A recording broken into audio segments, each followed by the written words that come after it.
2029 அப்படியே நம்ம நாடே வந்து கீழே இறங்கி பாரத பிரதமர் இல்லாமல் ராகுல் காந்தி தூள் மேலே தூக்கி உட்கார வச்சு இந்த நாட்டை வந்து மாற்றிடலாங்கிற கனவெல்லாம் இருந்தால் லப்பரை வச்சு அழிச்சிருங்க. அதுக்குண்டான ஒரு வாய்ப்புகள் கூட இல்லை. ஏன்னா ராகுல் காந்தி பிரதமர்னு சொல்லும் போதே வந்து அப்படி நெஞ்செல்லாம் வலிச்சிருது எல்லாத்துக்குமே.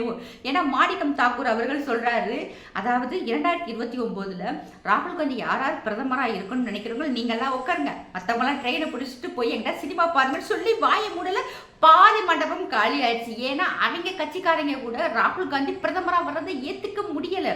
எப்படி ஏற்றுக்க முடியும்? ஒரு சின்ன பையன், ஒரு 12-13 வயசு ஒரு குழந்தை, அந்த குழந்தை வந்து ராகுல் காந்திகிட்ட கேள்வி கேட்குது.